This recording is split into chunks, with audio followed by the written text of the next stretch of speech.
Hi friends, నేను మీ జయసుధని. ఈరోజు recipe వచ్చేసి తోటకూర టమాటా రొయ్యలు వేసి నేను ఈరోజు కర్రీ అయితే ప్రిపేర్ చేసినాను. చూడండి ఎంత బాగున్నదో కర్రీ. చూడండి రొయ్యలు కూడా రోస్టెడ్ రొయ్యలే నేను తెచ్చుకున్నాను మార్కెట్లో. సో పెద్దగా పని ఏం లేకుండా తోటకూరలో వేసి ఈరోజు అయితే నేను తోటకూర రొయ్యల కర్రీ అయితే ప్రిపేర్ చేసినాను. ఓకేనా, ఇప్పుడు మనం ఈ ప్రాసెస్ అయితే మనం స్టార్ట్ చేసుకుందాం. ఇప్పుడు తోటకూర రొయ్యల కర్రీకి నేనైతే స్టవ్ వెలిగించి ఒక గిన్నె పెట్టి 4 స్పూన్ల ఆయిల్ అయితే పోసి రెడీగా పెట్టుకున్నాను. ఓకేనా, ఆయిల్ అయితే కొంచెం హీట్ అవ్వాలి, ఇంకొంచెం అవ్వాలి. సో ఇప్పుడు వేసుకుందాము. ఆనియన్స్ అయితే నేను 2 కట్ చేసి పెట్టుకున్నాను. రొయ్యలు ఉన్నాయి కదా, సో కొంచెం ఆనియన్స్ కూడా ఎక్కువ వేసుకోవాలి. తోటకూర రొయ్యలు చాలా బాగుంటుంది ఫ్రెండ్స్. ఈ కాంబినేషన్ మీకు తెలిసిన వాళ్ళైతే నాకు మెసేజ్ చేయండి. ఓకేనా, కొంచెం ఆనియన్స్ అయితే మంచిగా ఫ్రై అవ్వాలి. ఇప్పుడు ఆనియన్స్ అయితే ఇట్లా మంచిగా ఫ్రై అవుతున్నాయి కదా, చూడండి.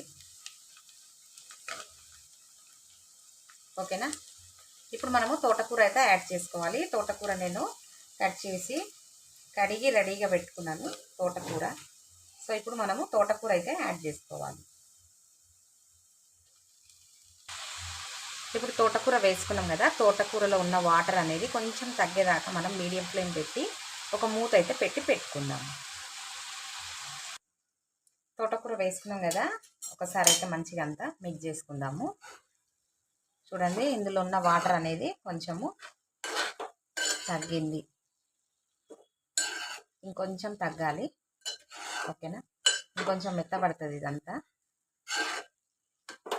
ఓకేనా, మళ్ళీ మూత పెట్టి మళ్ళీ కొద్దిసేపు అయితే ఫ్రై చేసుకుంటాను ఆయిల్లో. ఇప్పుడు చూడండి ఫ్రెండ్స్, తోటకూర ఎంత మంచిగా ఇట్లా ఆయిల్లో ఉడుకుతూ ఉన్నది. ఇందులో ఇంకా కొంచెం అంటే కొంచెం వాటర్ అయితే ఉన్నది తోటకూరది. ఓకేనా, సో ఇప్పుడు మనము టమాటా యాడ్ చేసుకోవాలి. నేనైతే 3 టమాటాలు కట్ చేసి పెట్టుకున్నాను, ఇవైతే యాడ్ చేస్తున్నాను. ఇప్పుడే మనము రొయ్యలు కూడా యాడ్ చేసుకోవాలి. రొయ్యలు నేను కడిగి పెట్టుకున్నాను. ఓకేనా, రొయ్యలు ఆల్రెడీ ఇవి నాకు మార్కెట్లో రోస్టెడ్ రొయ్యలే దొరికినాయి. సో అవే నేను తీసుకొచ్చినాను, నేను ఏమైతే ఫ్రై చేయలేదు ఆయిల్లో. ఇప్పుడు ఇవన్నీ మనము యాడ్ చేసుకోవాలి. ఒక 2 టైమ్స్ అయితే కడుక్కొని కొంచెం ఆయిల్ 2 టైమ్స్ అయితే మనము ఇవి రొయ్యలు కడుక్కోవాలి. ఇంకా వాటర్లో కొంచెం తేలేటట్టుగా పెట్టుకోవాలి, ఏమైనా మట్టి ఉంటే క్లీన్ అయిపోతుంది. ఓకేనా, ఇప్పుడు రొయ్యలు కూడా యాడ్ చేసుకున్నాం కదా, ఇప్పుడు మనమైతే స్పైసెస్ కూడా యాడ్ చేసుకోవాలి. ఓకేనా, అల్లం పేస్ట్ వేస్తున్నాను. 1 స్పూన్ అల్లం పేస్ట్ వేస్తున్నా. నెక్స్ట్ నేను పచ్చిమిర్చి పేస్ట్ చేసి వేస్తున్నాను ఫ్రెండ్స్. మీరు కూడా మీ స్పైసీకి తగ్గట్టుగా వేసుకోండి. 3 స్పూన్స్ అయితే వేస్తున్నాను పచ్చిమిర్చి పేస్ట్. నెక్స్ట్ పసుపు 1 స్పూన్ అయితే వేస్తున్నాను. ఇప్పుడు ఇవన్నీ వేసుకున్నాం కదా, మంచిగా కలుపుకొని మంచిగా ఆయిల్ పైకి తేలేదాకా మనమైతే ఉడికించుకోవాలి. టమాటాలు, తోటకూర. ఓకేనా, తోటకూర కొంచెం నాకు ముదురుగా ఉన్నది. సో ఒకవేళ యాడ్ చేస్తే కనుక ఈ వాటర్కి అది ఉడికితే పర్వాలేదు, లేదు అంటే కొంచెం వాటర్ యాడ్ చేసి కర్రీ అయితే కంప్లీట్గా ఉడికిస్తాను. ఓకేనా, ఇప్పుడైతే మనము ఒక మూత పెట్టి ఇప్పుడు అంతా ఇట్లా మంచిగా మిక్స్ చేసుకున్నాం కదా, కంప్లీట్ కర్రీ అయితే మనము ఉడికించుకోవాలి. ఓకేనా, పచ్చిమిర్చి పేస్ట్ వేసే బదులు ఇట్లా కట్ చేసి కూడా వేయచ్చు. మా ఇంట్లో ఏంటంటే పిల్లలు తినరు కాబట్టి సో నేను పేస్ట్ అయితే యాడ్ చేసినాను. ఓకేనా, మీరు కూడా మీ ఇష్టంగా యాడ్ చేసుకోండి.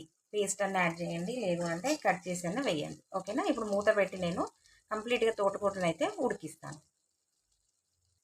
సారీ ఫ్రెండ్స్, నేను మీకు సాల్ట్ చూపించలేదు. సో సాల్ట్ కూడా యాడ్ చేసుకుంటున్నాను ఇప్పుడే. సాల్ట్ వేస్తే ఇంకొంచెం వాటర్ అనేది వస్తుంది కదా, సో మనకు కర్రీకి సరిపోతుంది. ఓకేనా, పచ్చిమిర్చి పేస్ట్ వేసినాం కాబట్టి కొంచెం సాల్ట్ ఎక్కువనే పడుతుంది. నేనైతే 2 స్పూన్స్ అయితే వేస్తున్నాను, మీరు మీ టేస్ట్కి తగ్గట్టుగా యాడ్ చేసుకోండి. ఇప్పుడు చూడండి తోటకూర అయితే మంచిగా ఇట్లా ఆయిల్లో తేలుతుంది. చూడండి నేను కలిపి చూపిస్తాను మీకు. చూడండి తోటకూర, రొయ్యలు, టమాటా అన్నీ మంచిగా ఇట్లా మెత్తగా ఉడికిపోయినాయి. చూడండి తోటకూర కూడా మంచిగా ఇట్లా ఆయిల్లో ఫ్రై అయ్యింది. చూడండి ఏ మాత్రం అయితే నీరు లేదు. చూడండి ఆయిల్ ఎట్లా పైకి తేలిందో గంటకి. ఓకేనా ఫ్రెండ్స్, ఈ రొయ్యలు తోటకూర కాంబినేషన్ చాలా బాగుంటుంది. మీరు కూడా ట్రై చేయండి. ట్రై చేసి మీ ఫీడ్బ్యాక్ అనేది నాకు కామెంట్ సెక్షన్లో తెలియచేయండి. లైక్ చేయండి, షేర్ చేయండి, సబ్స్క్రైబ్ చేయండి. Thank you for watching.